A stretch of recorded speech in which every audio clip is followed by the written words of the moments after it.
오늘 우리에게 주시는 하나님의 말씀은 요한복음 15장 5절에서 7절, 11절입니다. 요한복음 15장 5절에서 7절 그리고 11절 말씀입니다. 나는 포도나무요 너희는 가지라. 그가 내 안에 내가 그 안에 거하면 사람이 열매를 많이 맺나니 나를 떠나서는 너희가 아무것도 할 수 없음이라. 사람이 내 안에 거하지 아니하면 가지처럼 밖에 벌어져 마르나니 사람들이 그것을 모아다가 불에 던져 사르느니라. 너희가 내 안에 거하고 내 말이 너희 안에 거하면 무엇이든지 원하는 대로 구하라. 그리하면 이루리라. 내가 이것을 너희에게 이름은 내 기쁨이 너희 안에 있어 너희 기쁨을 충만하게 하려 함이라. 이는 살아계신 하나님의 말씀입니다. 아멘. 지난 몇 주 동안 여러분들에게 말씀드린 대로 오늘부터 하는 12번의 설교는 여러분들이 굉장히 시리어스하게 막 신경을 안 써도 되는 말씀입니다.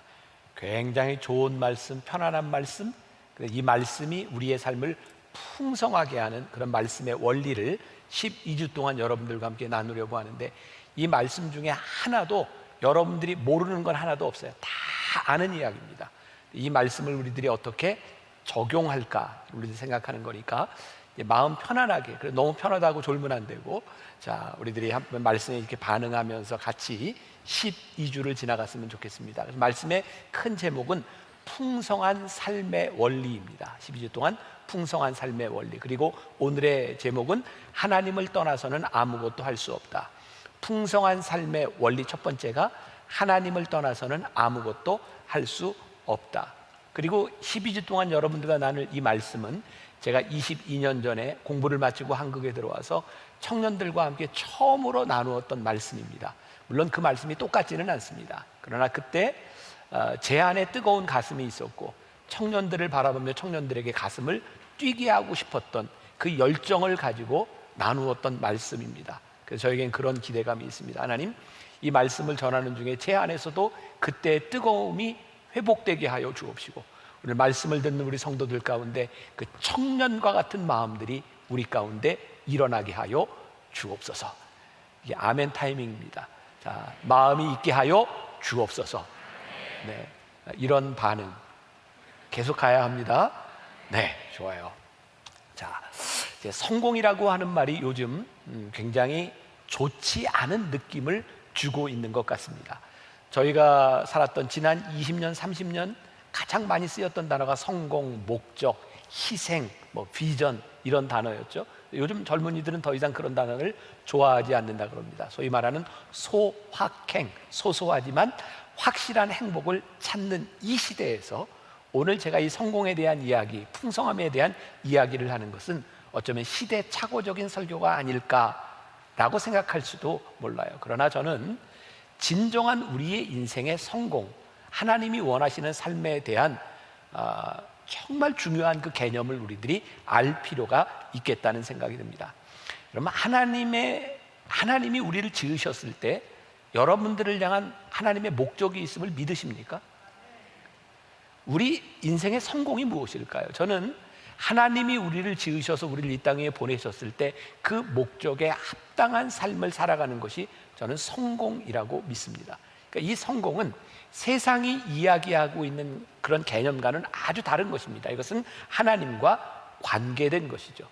그래서 우리들이 열매 맺는 삶, 어떻게 하면 풍성한 삶을 살 수 있을까, 이 고민을 우리들이 할 필요가 있어요.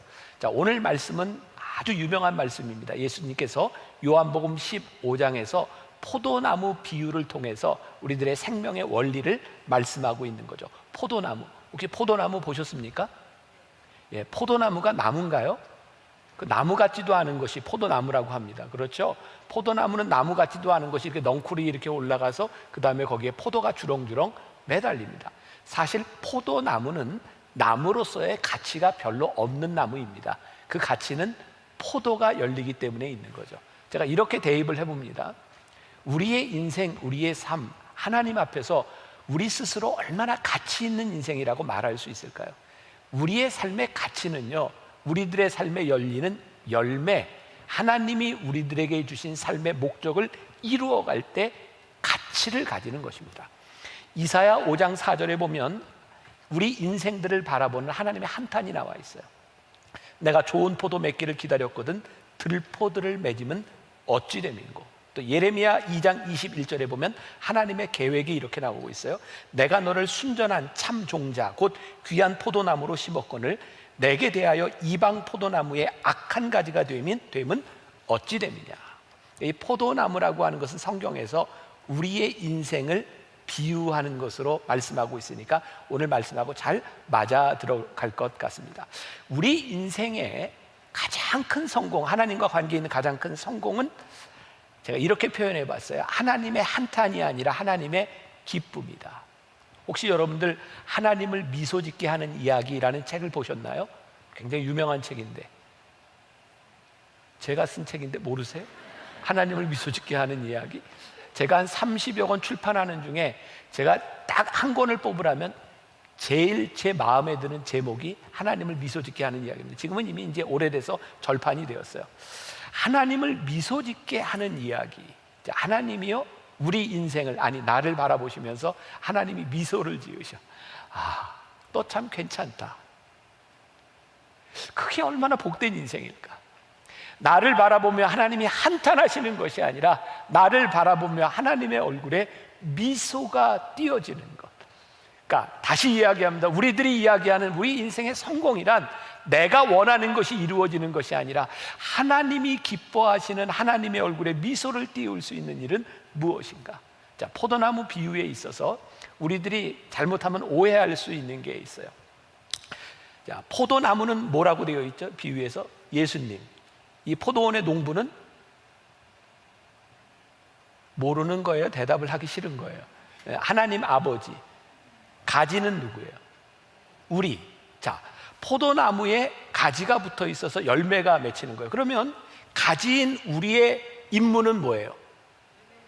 열매 맺는 것이라고 착각할 수 있다는 거예요. 여러분, 가지의 임무는 열매를 맺는 게 아닙니다. 성경을 잘 이해해 보면 가지가 열매를 맺는 것이 임무가 아니라 가지는 포도나무에 붙어 있는 겁니다. 열매는 포도나무에 붙어 있는 가지의 부산물이지 가지가 열매를 맺는 것이 목적이 아니라는 말씀입니다. 우리가 이렇게 착각하고 사는 거죠. 하나님, 내 인생에서 내가 이것을 이루고 싶습니다. 이것이 내 열매입니다.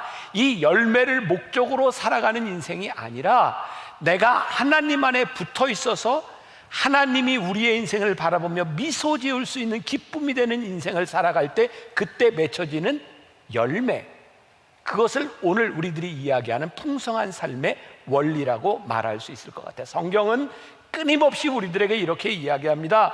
성공, 우리들의 노력, 하나님과 관계없는 노력과 성공은 헛된 것이라고 말씀하고 있어요. 자, 오늘 세 가지 원리를 여러분들과 함께 나누어 봅니다. 첫 번째, 가지는 나무에 붙어 있어야 한다라는 거예요. 자, 요한복음 15장 5절을 읽을 텐데 센스 있는 분들은 같이 읽을 거고요. 자, 요한복음 15장 5절 같이 시작. 나는 포도나무요 너희는 가지라. 그가 내 안에 내가 그 안에 거하면 사람이 열매를 많이 맺나니 나를 떠나서는 너희가 아무것도 할 수 없음이라. 자, 굉장히 중요한 원리가 나와 있어요. 나를 떠나서는 너희가 아무것도 할 수 없다. 너는 내 안에 붙어 있어야 된다. 그런데 한번 이런 물음을 여러분들에게 던져볼게요. 여러분, 우리들이 하나님과 함께 붙어 있어서 이 세상을 살아가는 게 쉬워요? 어려워요? 어렵습니다. 우리가 이 세상에 살아가는 우리들에게는요, 어쩌면 하나님과 관계없는 삶을 살아가는 것이 훨씬 쉬울 수 있습니다. 하나님과 함께 살아가는 것은 이 세상에서 쉬운 일이 아닙니다. 때때로 고난이기도 합니다. 극심한 고난을 겪을 때도 있습니다. 그런데 그것이 우리로 하여금 우리를 풍성하게 해준다고 하는 믿음이 없으면 우리들이 그렇게 살아갈 수 없는 거죠. 은퇴하신 이재철 목사님이 쓰신 책 중에 사도행전 속으로라는 책이 있는데 거기에 이런 이야기가 나옵니다. 한 교인을 통해서 들은 이야기입니다. 한 분이 그 호주 시드니에 살고 있는 교민인데 한국에 왔다가 정말 한국에 대한 그리움으로 인해서 개나리 있잖아요. 개나리를 꺾어가지고 호주로 갔답니다. 호주가 굉장히 방역이 철저한 나라인데 어떻게 가져갔는지 모르지만 여러분들 아시는 것처럼 개나리는 그냥 꺾어다가 꽂으면 나잖아요. 피잖아요. 피죠? 이렇게 설교할 때 여러분들이 대답을 안 하는 건 둘 중에 하나인 거 아시죠? 말이 말 같지 않거나, 이것까지 하면 좀 지나치는데 말하는 사람이 사람 같지 않을 때 막 이런 얘기하는. 자, 제가 굉장히 상처받아요. 반응을 잘 하세요.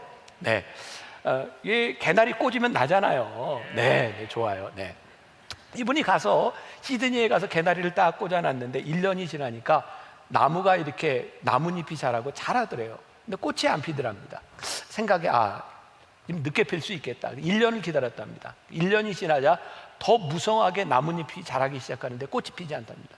3년이 지나서 이분이 알게 된 것이 있는데요, 개나리뿐만 아니라 튤립, 히아신스, 백합, 라일락, 철쭉, 진달래라고 하는 꽃들이 여기에 속하는 꽃인데요, 이 꽃들은 춘화 현상이 있답니다. 그게 뭐냐면 아주 추운 겨울을 지나지 않으면 꽃을 피지 못하는 나무들의 특징이라는 거예요. 제가 말씀을 읽다가, 이 책을 읽다가 그런 생각을 하게 되어서, 하나님, 우리의 인생의 풍성한 열매라고 하는 것이, 하나님과의 관계 속에서 살아간다고 하는 것이 우리들에게 편리함, 편안함을 의미하는 것이 아니라 하나님과 함께 겪어야 되는 어쩌면 우리들의 인생의 고난은 아닐까요?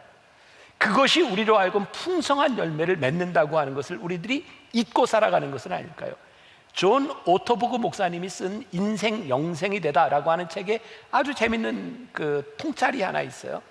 여러분들과 함께 제가 요 근래에 들어서 제일 많이 나누었던 말씀 중에 하나가 누가복음 15장 탕자의 비유입니다.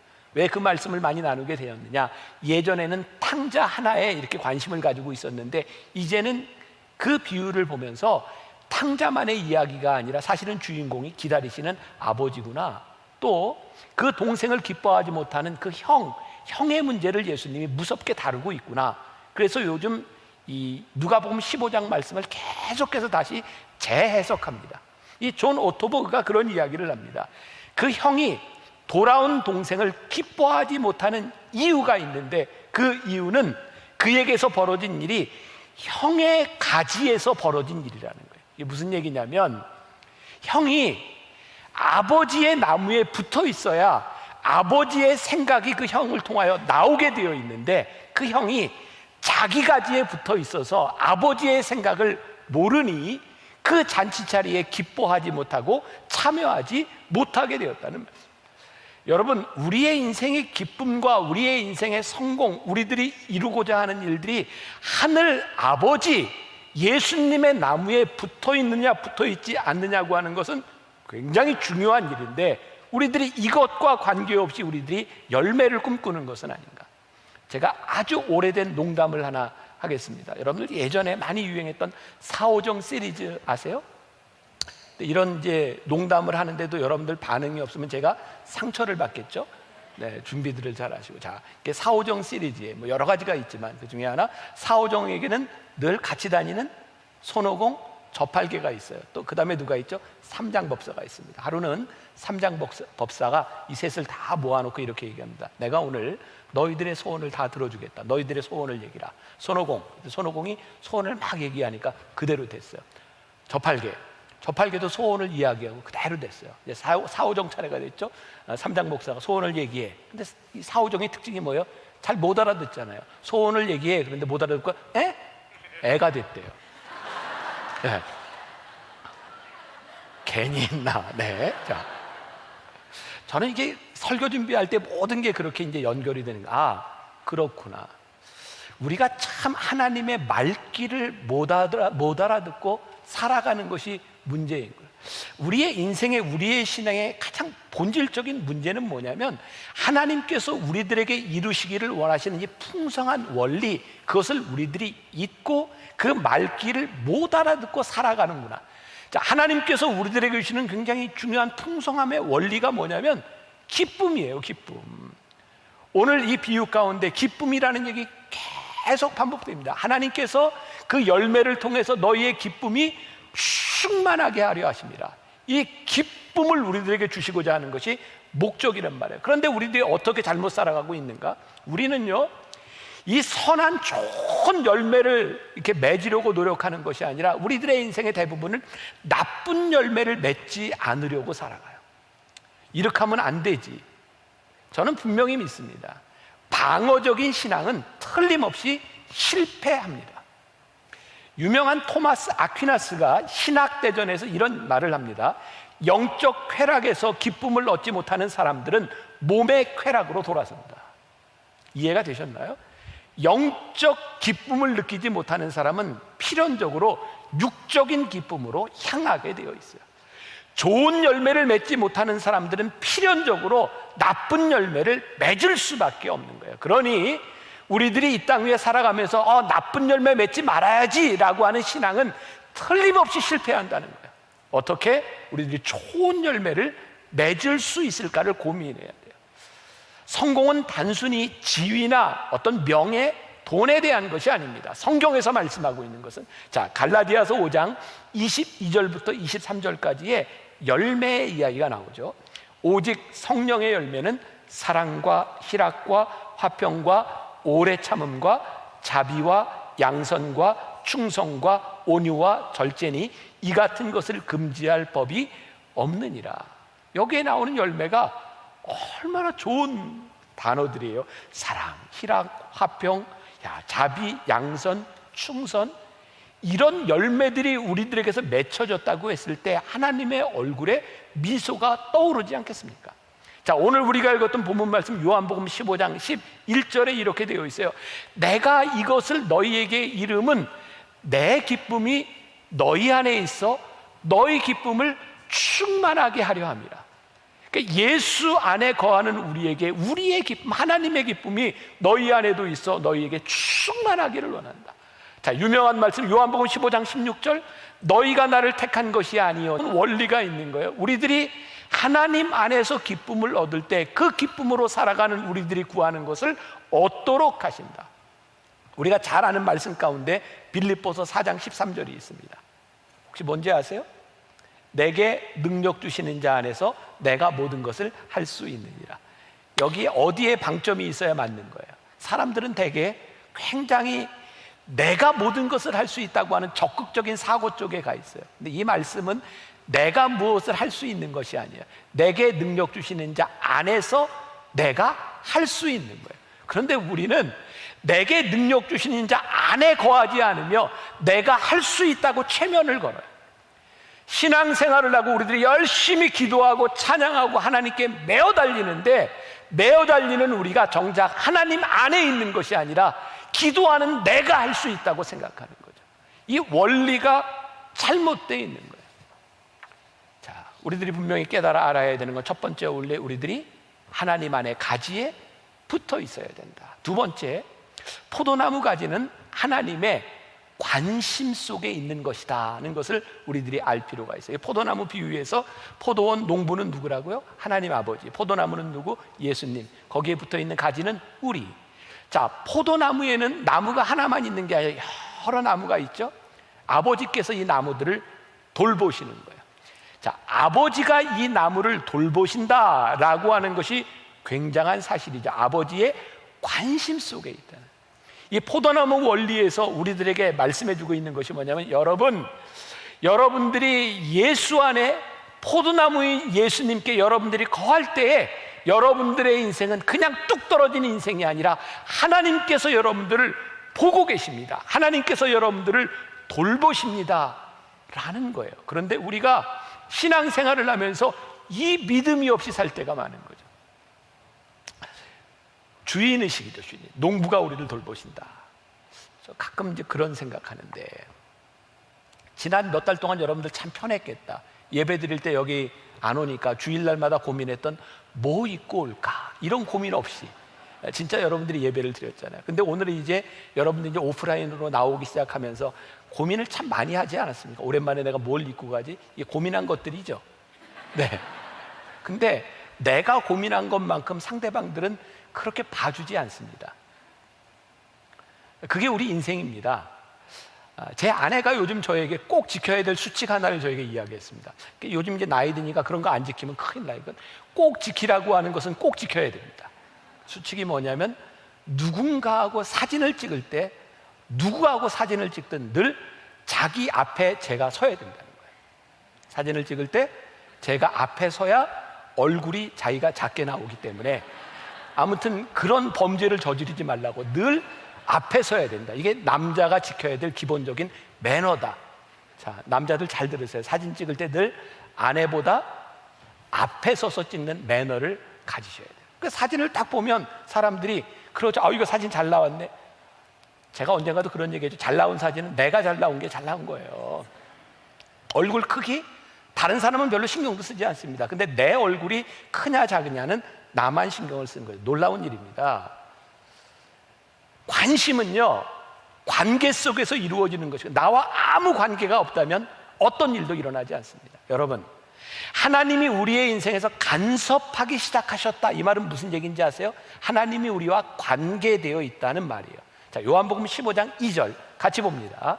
자, 시작. 무릇 내가 붙어 있어 열매를 맺지 아니하는 가지는 아버지께서 그것을 제거해 버리시고 무릇 열매를 맺는 가지는 더 열매를 맺게 하려 하여 그것을 깨끗하게 하시느니라. 자, 여기에서 무슨 얘기를 하고 있냐면 하나님께서 우리들의 인생에 제거하는 일들이 일어나는데요, 여기 제거라고 하는 말 영어 성경에 보면 cut off, 잘라버린다 라고 되어 있거든요. 근데 실제로 이 말이 쓰여지는 그 상황은 어떤 상황이냐면, 옛날에 운동 경기에서 선수들이 막 경주를 하고 가는데 정점을 향해 가는데요, 사람들이 많은데 아주 드라마틱하게 승부를 내기 위해서 지금 처지는 사람들을 다 제거합니다. 점점 제거해내는 거예요. 막 경쟁이 붙을 때까지 사람들을 제거해 가는 거, 그런 의미 cut off 하는 그런 개념을 가지고 있는 거예요. 그러니까 멋진 경기의 정점을 위해서 곁가지들을 다 쳐낸다, 이런 말입니다. 그 다음에 여기에 깨끗게 하시느니라 라고, 깨끗게 하시느니라, 이것도 영어 성경에 보면 NIV 성경에 보니까 prune이라는 단어를 썼더라. prune, P-R-U-N-E, prune. 이건 뭐냐면 가지치기라는 말입니다. 이렇게 말씀을 묵상하면서요, 진짜 봄이 되면 나무 이렇게 가지치기 하는 사람들이 있잖아요, 도로변에. 제가 보면서 참 그런 생각, 정말 무자비하게 자르는구나. 다 잘라내잖아요. 그런데 신기하게도 그 잘라진 나무 가운데서 여름이 되면 멋지게 남은 잎들이 나옵니다. 때때로 가지를 친다고 하는 것이 우리들에게 무자비하게 느껴질 정도로 힘든 일이고, 그것이 무지하게 아프게 느껴질 때도 있는데, 틀림없는 일은 뭐냐면 가지치기를 통해서 쓸데없는 것을 잘라내야 꽃이 피고 잎이 무성하게 난다는 거예요. 여러분들에게 참 힘든 얘기가 될지 모르겠는데, 누군가에게 내가 너를 보니 너는 건강한 네 몸을 가지고 네가 참 하나님과 멀어지고 있구나. 네 인생이 열매를 맺기 위해서는 때때로 네 건강이 문제가 좀 있어야 되겠다. 저의 고백입니다. 제가 그동안 참 많이 아픈 시간들, 힘든 시간들 통해서 제가 깨닫게 된 게 있는데, 뭐냐면 하나님이 나를 가지치기 하셨구나. 이건 제 믿음의 고백입니다. 혹시 여러분들 가운데 이 경쟁사회 가운데서 승진이라고 하는 문제를 놓고, 하나님, 내가 왜 여기서 떨어져야 합니까? 그것이 이해되지 않는 상황 가운데서 하나님이 여러분들에게 그렇게 가지치기를 하지 않으셨을까요? 너란 놈은 보니 올라가면 올라갈수록 정말 교만해져서 그 교만으로 인해 내가 너를 쓸 수 없구나. 그래서 하나님께서 여러분들의 교만을 꺾으시는 가지치기가 눈에 보이시지 않나요? 하나님, 어느 순간 이 재물들이 다 사라져버리는 이 허망함 가운데서 하나님이 우리들에게 깨닫게 하시는 것이, 너는 재물이 너에게 근심이고 재물이 너에게 독이 되는구나. 때때로 우리를 하나님이 쓰시기 위해서 우리의 재물도 거두어 가시는 하나님의 간섭이 우리 가운데 보이지 않나요? 정말 살리기 위해서 아깝지만 꺾어버려야 되는 가지가 있다면 하나님이 우리의 인생에 꺾으시는 것, 그것은 하나님의 간섭이 우리 가운데서 시작되었다는 거예요. 하나님은 우리에 있는 모습 그대로를 받으십니다. 받아주십니다. 그러나 하나님이 우리를 쓰시고자 할 때는, 우리의 삶에서 열매를 맺기를 원하실 때는 훈련시키시고 우리의 인생에 가지를 치시는 것을 우리들이 알아야 합니다. 이게 우리들에게 보이기 시작할 때 우리들의 삶의 풍성한 원리가 내 안에 들어오죠. 마지막 세 번째, 소원보다 기쁨이 선행돼야 된다는 말을 여러분들이 한번 기억했으면 좋겠습니다. 오늘 이 포도나무 비유 요한복음 15장에 10번이나 반복되는 말이 하나 있습니다. 그게 뭐냐면 거한다 하는 말이에요. 거한다. 나의 안에 거하라, 나의 안에 거하라, 거한다. 이 말이 NIV 영어 성경에는 remain이라고 되어 있는데, 사실 거한다는 한국말보다 remain, 유지한다, 계속한다, 이런 뜻을 가진 단어가 조금 더 정확하게 우리들에게 와 닿는 것 같아요. 자, 다시 한번 요한복음 15장 11절 우리가 읽었던 말씀인데, 내가 이것을 너희에게 이름은 내 기쁨이 너희 안에 있어 너희 기쁨을 충만하게 하려 함이라. 우리가 왜 예수 안에 거해야 되고 거기에 머물러 있어야 되는가? 우리의 기쁨을 충만하기 위해서. 근데 저는 이렇게 말씀을 묵상하다가 이 거한다라고 하는 말 가운데서 이건 우리의 의지에 대한 부분이고, 거한다라고 하는 것은 이게 순종이라는 말이구나. 그러니까 거한다는 말과 순종이라는 말과 기쁨이라고 하는 말은 연결이 되어 있어요. 우리가 예수 안에 거하기 위해서 순종할 때 우리들에게 찾아오는 기쁨이에요. 그러니까 우리의 신앙에 이 순종으로 인한 기쁨을 우리들이 맛보는 것. 자, 그래서 요한복음 15장 10절에서 이렇게 이야기하고 있잖아요. 내가 아버지의 계명을 지켜 그의 사랑 안에 거하는 것 같이 너희도 내 계명을 지키면 내 사랑 안에 거하리라. 너희들이 지키면, 순종하면 내 안에 거하고 내 안에 거함을 인하여 너희들의 기쁨이 충만하게 되리라 라고 하는 이런 공식처럼 되어 있는 거예요. 자, 제가 개인적으로 좋아하는 말씀입니다. 시편 37편 4절 말씀 같이 한번 봅니다. 또 여호와를 기뻐하라. 그가 내 마음의 소원을 내게 이루어 주시리로다. 자, 여기 맥을 좀 같이 하고 있죠. 여호와를 기뻐하라. 그가 내 마음의 소원을 내게 이루어 주시리로다. 자, 어제 새벽입니다. 이 말씀을 다 준비해 놓고 이 말씀 내게 이루어 주시리라. 제가 이게 뜻이 약간 모호해서 제가 영어 성경 NIV 성경을 아침에 이렇게 보고 이게 이런 의미구나 라고 하는 것을 깨달았어요. 잠깐 소개해 드릴게요. 영어 성경이지만 자, 저렇게 되어 있더라고요. Delight yourself in the Lord. 주 안에서 너 자신을 기뻐해. 주 안에서 너 자신을 기뻐해. 그런데 그 다음이 중요해요. And He will give you the desires of your heart. 주 안에서 기뻐하면 그분이 너에게 뭘 주세요? Desire of your heart. 내 마음의 열망, 내 마음의 소원을 주실 거다. 제가 좀 설명을 할게요. 하나님을 기뻐하면, 내 안에 하나님을 기뻐하면 하나님께서 내 안에 소원과 열망을 주신다는 거예요. 그러니까 우리들이 이렇게 원합니다라고 하는 것이 내 정욕이나 내가 원하는 것이 아니라 하나님을 기뻐하는 자에게 하나님께서 소원을 주시는데 하나님이 그 소원을 이루어 주시는 거예요. 왜? 잘못되지 않으니까. 하나님을 기뻐하는 자의 마음속에서 그 소원이 일어나는 것이 우리들의 삶을 풍성하게 만들어주니까. 그런데 우리들이 신앙생활을 아주 잘못하는 게 정말 우리 신앙에 오류가 있는 거죠. 어떤 오류예요? 우리는 하나님을 기뻐할 때 우리들에게 이루어지는 소원을 얻으려고 하는 사람들이 아니라 하나님이 내 소원을 이루어 주셔야 기쁜 거죠. 언제 우리들에게 기쁨이 와요? 하나님 안에 거했을 때, 하나님을 기뻐했을 때가 아니라 내 소원이 이루어졌을 때 기쁘다라고 생각하니까 하나님이 그 소원을 다 들으실 수가 없는 거예요. 우리 안에 기쁨이 늘 있을 수가 없는 거예요. 우리들이 이 공식을 분명히 생각해 볼 필요가 있어요. 내가 하나님 안에서 기쁨을 가지고 하나님 안에 거하면 하나님께서 나를 기뻐하시고 내 마음의 소원을 이루어 주시는 분이구나. 그러면 이제 이런 문제에 봉착하게 되는 거예요. 그러면 내가 하나님을 기뻐해야 되는 그 이유, 근거, 그 뭡니까? 진짜 내가 하나님을 기뻐하고 내가 하나님 안에 거했을 때 내 인생이 충만하게 기쁨으로 가득한다고 하는 내 믿음이 있습니까? 저는 주 안에 거하기 위해서 우리들에게 필요한 것이 있다. 철저하게 하나님을 믿고 철저하게 하나님을 신뢰하고 하나님이 나를 이끌어 가신다고 하는 고백이 우리들에게 없다면 하나님을 기뻐하고 그분이 기뻐하심으로 나에게 주는 소원을 얻는 것은 이건 힘든 일입니다. 하나님 한 번도 나를 실망시킨 적 없으시고 하나님이 나를 실망시킨 적이 없으시지. 하나님은 그래, 하나님은 내 삶의 늘 최선이었어. 하나님을 철저하게 믿고 신뢰하니 내가 그분을 기뻐할 수 있구나. 하나님이 이렇게 나를 보고 미소를 지으실 수 있구나.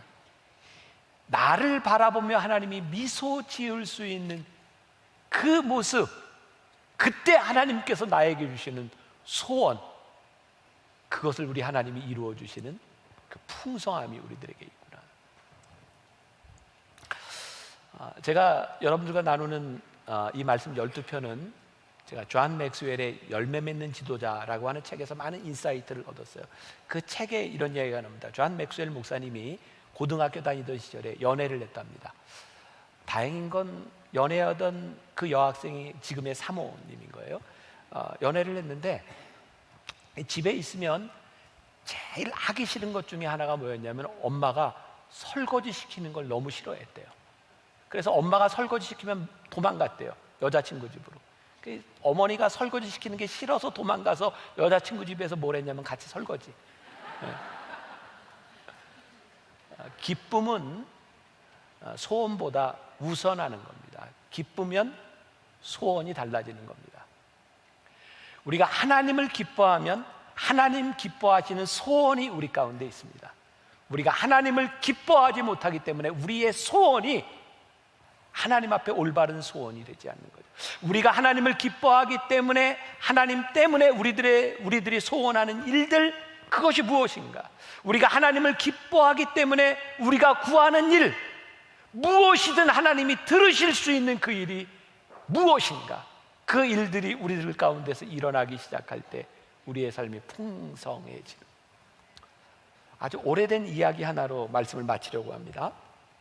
햇볕 같은 이야기에 나오는 글입니다. 그냥 편안하게 들으세요.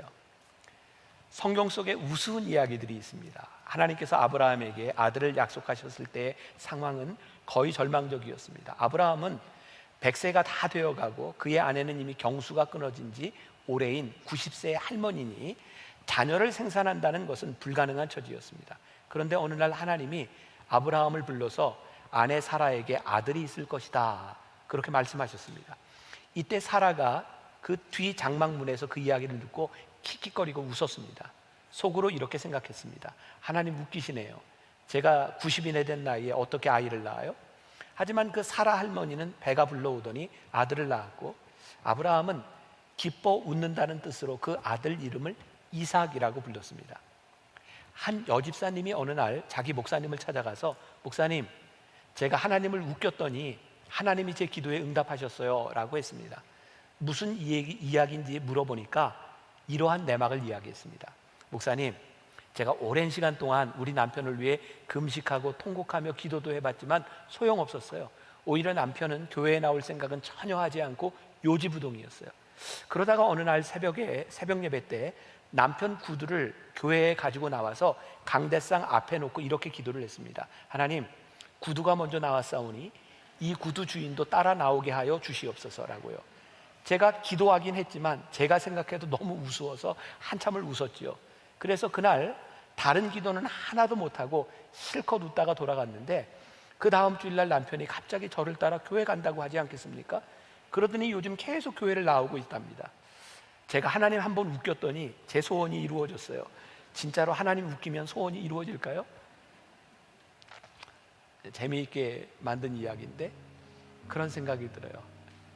내가 하는 이 일을 바라보며 하나님 웃으실 수 있다면, 내가 꿈꾸는 이 일을 바라보며 하나님 웃으실 수 있다면 하나님이 얼마나 기쁘게 우리들의 삶을 풍성하게 만들어 주시겠는가.